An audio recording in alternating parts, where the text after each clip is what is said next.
Al-Muallim says no country in the world uses weapons of mass destruction against its own people.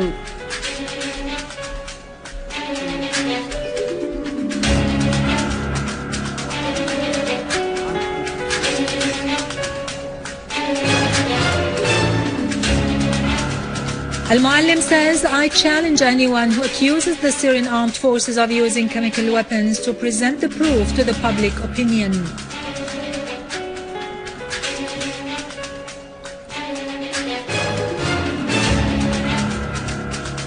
Al-Muallim says, in case of a military strike by the West, we have two options, either to surrender or to defend ourselves, and we will be defending ourselves with all available means.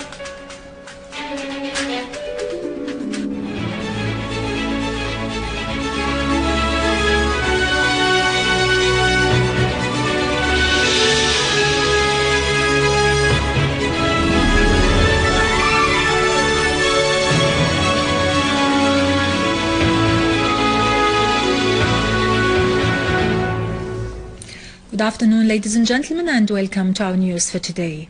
Deputy Prime Minister and Foreign and Expatriates Minister Walid Al-Muallim has affirmed that no country in the world uses weapons of mass destruction against its own people. I challenge anyone who accuses the armed forces in Syria of using chemical weapons to present the proof of such accusation to the public opinion, Mr. Muallim added. During a press conference, Al-Muallim said American Secretary of State John Kerry had contacted him last Thursday after 2.5 years and that the conversation was cordial. I told him, Mr. Al-Muallim added, we have a national interest in disclosing the reality of what had happened in Al-Ghouta. He said Syria had immediately agreed to the UN demand to investigate the use of chemical weapons and that there was no delay on the part of the Syrian government. He pointed out that the UN investigation committee did not ask at the beginning to go to the eastern Ghouta, and the opposition coalition had specified the 4 positions that the UN wanted to inspect. Al-Muallim said, we had agreed to offer all facilitations and guarantee the security of the investigation mission to Syria. We affirmed our commitment to the mission's security in the areas under the control of the Syrian troops. The mission asked to head towards the areas under the control of the armed groups. When they entered such areas, they were confronted with fire shooting at their cars, so they were not able to continue their tours in the areas that were under the armed groups' control because the armed groups did not agree with them on guaranteeing their security. This confirms the fact that we have been committed to the mission's security, whereas the armed men have not. I tell the American Secretary of State, Mr. Al-Muallim added, that we are not the side who obstruct the UN mission's work. What the U.S. administration's officials circulate about the use of chemical weapons is categorically false. We have dealt with the investigation committee with transparency and commitment in order to reveal the truth. Mr. Al-Muallim stressed that the Syrian troops cannot eliminate the impact of chemical weapons because this is in the area that is under the control of the armed groups. If they want to launch an aggression in Syria, Al-Muallim added, they should avoid the pretext of the use of chemical weapons because it is weak and inaccurate. If the objective of their campaign is to morally affect the Syrian people, then they are wrong. I defy them to show what evidence they have. Mr. Al-Muallim said, in case of a military strike, we have 2 options, either to surrender or to defend ourselves. We will be defending ourselves with all available means, Mr. Al-Muallim asserted. He pointed out that the Syrian-Russian coordination at the political level happens almost every day, and the 2 countries' relations are historical, and Russia is part of Syria's steadfastness. He added that there is full coordination with Iran, and they know that what is happening in Syria and Iraq is an implementation of a planned policy since 2009 to get to Tehran. About the American stand concerning the Geneva conference, Al-Muallim said, since the beginning, we have suspected the American intentions towards the conference, and we told the Russian friends that we trusted them, but we did not trust the USA because it did not want a political solution, and the reason was simple. It was because Israel did not want such a solution. It wanted violence and terrorism to continue.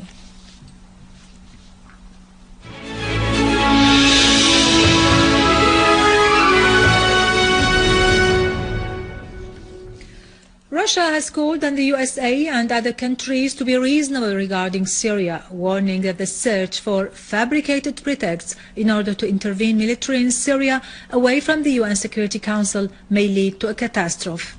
The Russian Foreign Ministry spokesman Alexander Lukashevich said in response to the US decision to cancel the meeting due to be held with Russia in The Hague tomorrow that the attempts to act away from the Security Council once again would have grave repercussions on the countries in the region.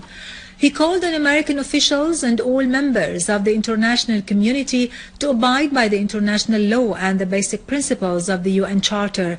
He said, "The most earnest task at present is to hold an international conference on Syria." On his part, Russian Deputy Foreign Minister Gennady Gatilov expressed regret over Washington's decision to cancel the bilateral meeting. He added that the work to find criteria for political settlement in Syria was very useful, particularly that a military campaign currently looms in the horizon. Iran has said the repercussions of any military action against Syria will not stop at the Syrian borders, but will go beyond to cover the region as a whole. The spokesman of the Iranian Foreign Ministry, Abbas Araghchi, said any military intervention in Syria would serve the interests of the Israeli entity. He pointed out that his country would conduct intensive talks to contain the crisis that will only be solved through dialogue. Araghchi said the armed terrorist gangs were the ones who used the chemical weapons in Syria, referring to the presence of evidence and indications that confirm such accusation. On the visit of the UN Assistant Secretary General for Political Affairs, Jeffrey Feltman, to Tehran, Araghchi said the visit came within the framework of the efforts to hold an international conference on Syria. He added that the Iranian officials whom Feltman met had reiterated to him their country's stand regarding the crisis in Syria and Iran's warning against the repercussions of any military action there.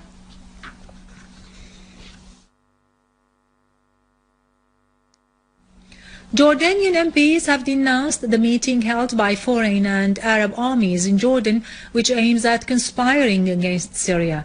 A group of present and former MPs, as well as political, syndical, media and tribal figures and retired military officers, appealed in a statement on all the honest people in Jordan. To their forefront is the Jordanian army to intervene to prevent the conspiracy of getting Jordan involved in the aggression on Syria. The meeting comes at a time when Western escalation campaigns and information leakage talk about weapons being sent to the mercenary terrorists via Jordan, and that such activity is being funded by Saudi Arabia. The meeting had started yesterday and comprised the American Chief of Staff, General Martin Dempsey, and the Chiefs of Staff of Saudi Arabia, Qatar, Turkey, Britain, France, Germany and Italy to discuss the impact of the crisis in Syria. Meanwhile, a Jordanian government source said today Jordanian lands will not be the place from which any military action against Syria would be launched. He pointed out that Jordan's stand towards the crisis in Syria has not changed. The Central Committee of Fath al-Intifada movement asserted that the campaign of escalation and fabrication against Syria on the chemical weapons issue is just a pretext to create an atmosphere to launch an aggression on Syria. In a statement, the committee said that the involvement of any Arab country in this conspiracy against a sisterly country that has always stood by the countries of the whole nation, supporting them to liberate their land, would be a shame and a stain on the conscience of the rulers. On the ground, the Syrian Arab army eliminated several gatherings of the terrorists east of Abdullah bin Mas'ud Mosque and along Al-Zahabi Street in Babhoud, west of Al-Ummal Pharmacy and near the National Hospital in Jurat al-Shayyah neighborhood of Homs, and also in Hosh Shamsi and Hosh Abaza in the area of As-Sa'an in Homs countryside. Our armed forces also killed many terrorists and injured several others near the post office and Mahmoud Mosque in Ar-Rastan, the Old District and the roundabouts in Taldaw, in addition to destroying a rocket launcher for the terrorists east of Tel Bise. Russia sent today a plane carrying 20 tons of humanitarian aid to the Syrian people. This batch of assistance is added to other previous batches presented by the Russian people to support the Syrians. The assistance was gathered at the initiatives of individuals and social organizations in various Russian cities expressing solidarity with the Syrian people. With this, we end our news for today. Thank you for watching. For more details about Syria and the region and to view this bulletin again, you can always visit our website in English, syriaonline.sy. Now to latest business and market news with Nariman Qassam, but after a short break.